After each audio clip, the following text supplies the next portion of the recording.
to everyone who will be watching this. We We're trying can't things a little bit of a different way this week because we can't figure it out. we So can't Zoom to Facebook anymore. we can't figure out how to Zoom to Facebook anymore. So we're just going to record this, put it on YouTube, and share a link. So you are going to be watching this a little bit later than we recorded it, but we're so glad you're watching now. So we are here to talk about this week's episode of The Bachelor. And Kendall, what did you think? I like this episode again. I know all of the guys' names now, and I'm excited to see what the finale has in store. I think the guys that are left, for the most part, and this is me speaking before Bennett came back, I think she has a lot of great options. So I'm excited to see how the season ends. Yeah, and it's coming up fast. I think we only have 2 more weeks left. So And 2 um, episodes next week. yes, we're gonna have the men tell all, which I don't understand how that works in a quarantine bubble, but there's a lot of things that I don't understand how they work in a quarantine bubble this season, like the Mm-mm. random guitar player who showed up last night, or Like, did he have to quarantine for 2 weeks? yeah, did he quarantine for 2 weeks? I mean, when like Becca and Sydney showed up, like, did they quarantine for 2 weeks to be Yeah, in The Bachelor? Like, what is who going knows? on? I mean, when the families come in next week for hometowns, are they going to have to quarantine for 2 weeks? Yeah, Did JoJo quarantine for 2 weeks? Like, I have a lot of questions on how porous this Bachelor bubble actually is, but we'll see. regardless, we'll see. So, let's just dive in. We've been struggling with Facebook for long enough. I don't have it in me to make a long episode I today. don't either. I don't either. I think, We started the episode with Noah and Bennett, so let's start there. yeah, so yeah, we saw the argument continue. Bennett was continuing to be a jerk. Noah's kind of a jerk, but not as big of a jerk as Bennett. And Tasha ended up sending Bennett home, which I was really happy to see.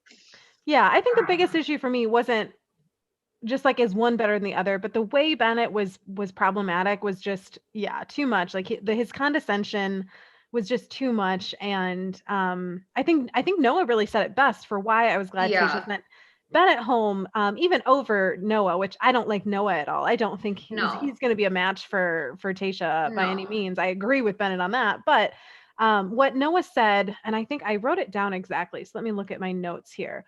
What he said was, I could handle the jabs, talking about what Bennett was saying to him. I could handle what Bennett was saying to me, but it worries me that if he talks to me like this, if you pick him, someday he's going to talk to you like this.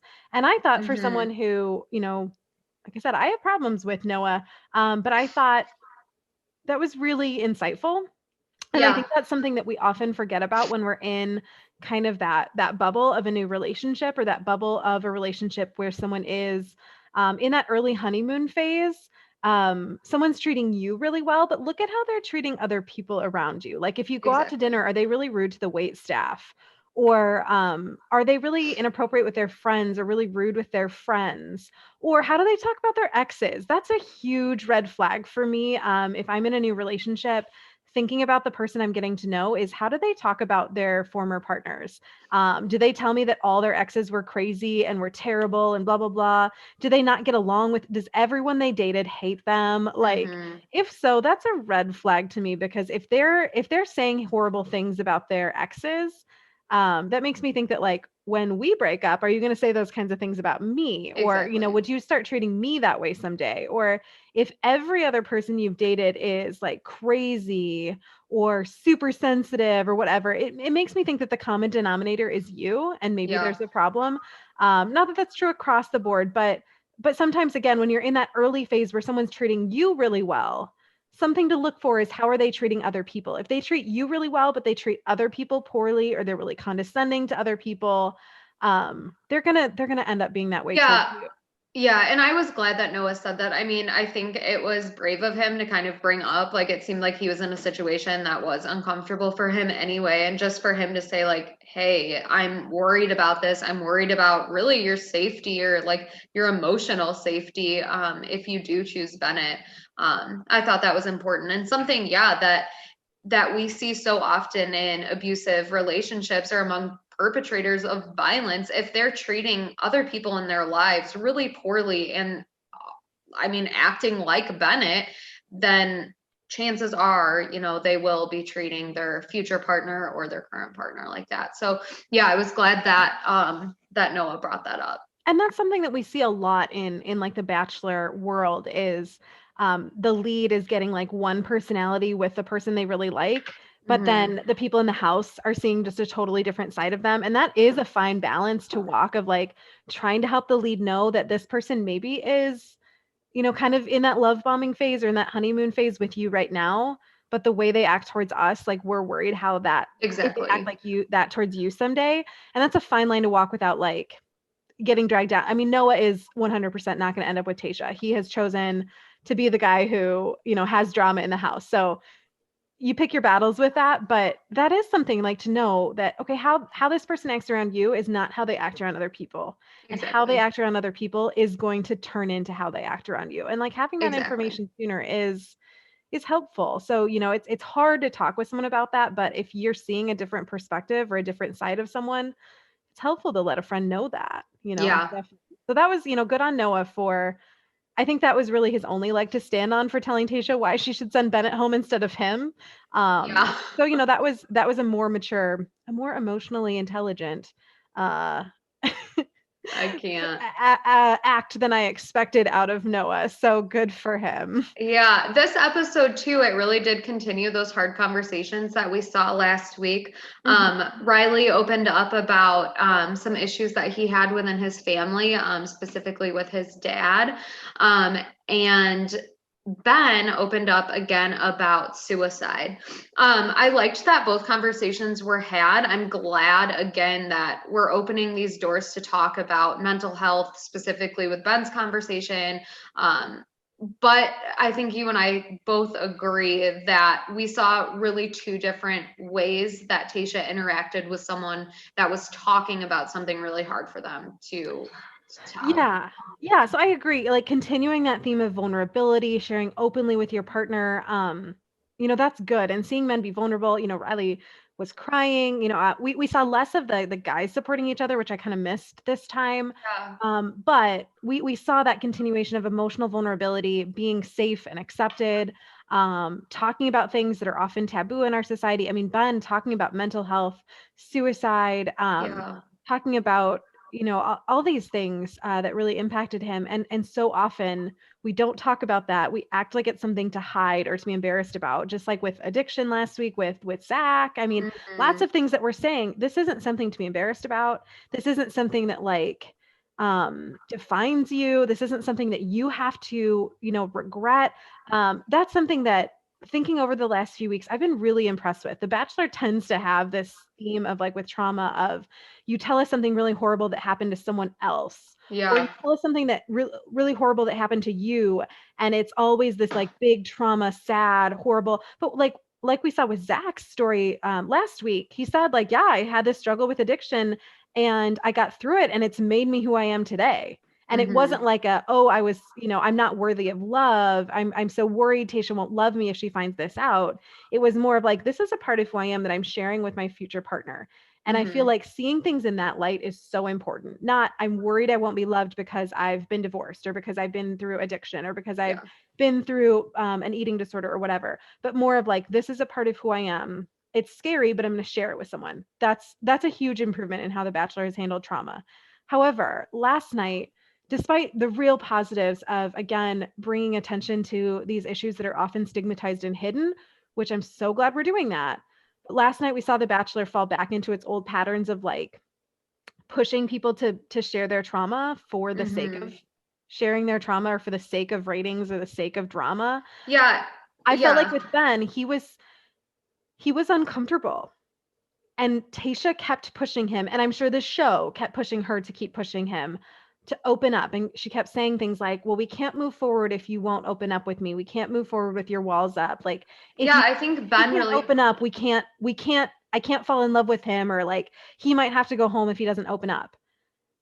Like that's like saying, that's like a quid pro quo threat of like, if you won't share your deepest darkest trauma with me on national TV, you have to go home. Like that just felt wrong to me because again, one, not only has he not known her very long, this might be hard for him to talk about just generally, but again, we're not just asking him to tell heard this, he's essentially telling all of America this. And like you said, Yeah. he never even told his sister, the person he was closest with. She's finding that out on live TV just along with the rest of us. Like, he didn't seem ready to talk about that in that way. He did it because he cared about Tasha, but I didn't feel like that was on his timeline. I felt like that was on hers, and that just it didn't sit well with me. No, it didn't sit well with me either. And that's what I was going to say that, Ben really did feel, or it looked like he felt uncomfortable sharing that. It didn't look like it was his decision to share. It looked like Tasha was saying, if you don't share this, I don't feel like our relationship is at the point where it needs to be. So therefore, I'm not going to give you a rose and you're going to leave. And I just really hated that. But I know that Tasha can have those conversations well because we saw that with Riley. Riley felt really, really comfortable when he was opening up about some issues that he had within his family, and Tasha was super supportive. She wasn't. It didn't appear that she was pressuring him to tell. It looked like Riley was really comfortable to tell, and there was no, you need to tell me more about this, or I'm not giving you a rose. So I know that she can have those conversations, and I guess I'm just confused on why it was so different between the two. Right. So Yeah, because we definitely saw that picture of this is how vulnerability should look. yeah, And then we saw this picture of this is good vulnerability, and it's positive that he's sharing this with her and speaking so openly, but it also feels like Ben was pushed into a position that he should have had the choice whether he wanted that, because along with that destigmatizing, talking about mental health and suicide and getting help if you need it, he's kind of going to be the face of that for a while now, and not he just on is. the That's all show, his. his Instagram, his social Mhm. media, like that's what he's going to be known for now. And if he chose that, if he chose to say, like you would think of like a pageant person, like picking their platform, like my platform is mental health. Great, you chose that. You've made that. Mhm. You've shared your story. Um, but Ben didn't really choose that. He was No, he was sharing he was pressured. sharing an intimate part of his life with his partner, and because of the format where he was sharing it, it's now becoming kind of our national conversation. It's an important conversation, but if Bennett wasn't ready for that or didn't want to, it wanted to, process that more personally, it's really not fair to him to kind of force him into that role. And the Bachelorette really did that last night. So I hope Yeah. he's okay with that. I hope this is an opportunity for him, and he wants this. But I think the producers, I think future leads, I think they really need to be sensitive around that idea that like we're kind of forcing people into being leaders when they just came on a silly reality TV show. You Yeah. know, did they Yeah. sign up for this or not? Yeah. And I don't know. I think it's a good reminder to everyone that's in a relationship, to one, not pressure your partner to do or tell you things that they're not comfortable with, but also to, oh, the UPS man is walking up my steps. That kind of scared me. I just saw like a figure out my window. Christmas presents. Anyway, but I was just gonna say, like, it's just a good reminder to everyone too, if you're on the other end of that. I hope that that you don't have to share anything with anyone that you're not comfortable sharing. Um, Setting boundaries is important, and we talk a lot. I think in our current culture about setting physical boundaries, like don't do something with someone that you're not comfortable with. Don't pressure someone to do something physically mhm, that they don't want to.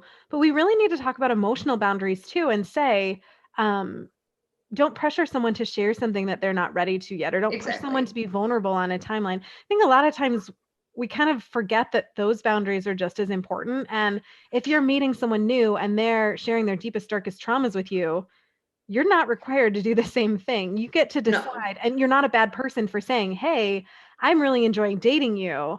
However, I'm not ready to get that serious yet, or I'm not ready to meet your parents, or I'm not ready to tell you about my exes, or I'm not ready to tell you about my mental health. Like that's exactly. for me for a while." Like you get to decide your timeline for being comfortable physically with physical intimacy, and you get to decide your timeline for emotional intimacy, and it is okay to set boundaries. And something we posted on our TikTok this week, if you didn't Oh, know, we have a TikTok. Something we shared from Eyes Open Iowa. They shared a little TikTok that said something like, just because someone gets mad at you when you say no does not mean that you should have said yes. yeah. And that's a good reminder for boundaries. If your partner tells you that you're not being vulnerable enough and gets mad at you for not being ready to share yet, that doesn't mean that you should have shared more, that you should have said yes. It's Yeah, okay to have boundaries. And if someone disrespects them, that doesn't mean your boundaries are wrong. It means that person maybe isn't the right person for you. exactly. Yeah. Yeah. Well, in the light of everything that happened this week, I think I know where your bad rose is going. So do you want to just dive into Yeah, that? absolutely. I think I've probably given this dead rose out before to this person, but it goes to Bennett. And I know that you were a little bit of a Bennett fan from the beginning and you have stepped away from that, but I just want I've to say I I've have not. learned the error of my ways. Yes, thank you. I'm so glad. I just, from the start, like there was something in me that gave me a bad feeling about Bennett. And I think we've seen that in more ways than one. Tasha asked him to leave after this whole conversation between him and Noah. He said, okay, he was acting so confused. Oh God, I thought I would stay. Maybe he thought he was going to be the one proposing to Tasha. I don't know. Probably he's so arrogant. I'm sure that's what he thought. He's not very self-aware. No, he's not self-aware at all. But yeah, so Bennett left. All the guys were like, great, Bennett's gone. Noah especially was glad he was gone. And Bennett came back. Ugh. And I know that this is probably something the producers encourage, like, oh, if you still have feelings for Tasha, like you can You gotta let her stay. know. Yeah, but I think that, and Bennett told Tasha he was in love with her. She was like, I don't really know what to say to that. I'm really confused. And I think that if this was something the producers encouraged, I think Bennett should have been big enough to say, you know what? No, I'm going to accept this rejection and I'm going to leave because I'm not the one for Tasha, despite the strong feelings I have for her. So, Bennett, I can't wait to see you leave again. Yeah. And he came back in the creepiest way, like popped up out of the dark, like American Psycho style. I saw a lot Yes. of people online comparing it to Joe from You, Yes. stalker level. Like if someone says go, go. If they regret their decision, they can find you They'll again. let you If know. someone says no, that's the end of it. And you know what?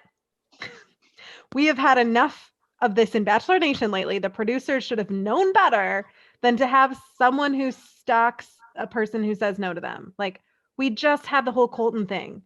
Why were you encouraging this again? Yeah. Stop it. Stop Yeah. it. She said no. If she changes her mind, you can have the drama of her running after Bennett and finding him in his bougie third chateau Exactly. or whatever. They'll And let you know. yeah, don't Yeah. don't follow someone who has rejected you. Exactly. Good But day. let's end on a high note. This whole episode has just This been ridiculous. this episode was bonkers. So like the big activity that we had in like sandwiched in between the bread of the Bennett drama was a group date where they had a lie detector test. Now, one, that was not a lie detector. It was like a MacBook hooked up to some light bulbs. It was not a legitimate lie detector. However, I loved Riley. One, he like it's just so refreshing to have these, to quote The Bachelorette, grown ass men with real jobs and real lives who know what they're doing, not these 23-year-olds who are trying to get famous on Instagram. So Riley, who is a lawyer, gets hooked up to this fake lie detector test and says something like, I don't believe in lie detectors. I never allow my clients to take them because they're notoriously He was like like, this isn't a lie detector. unreliable.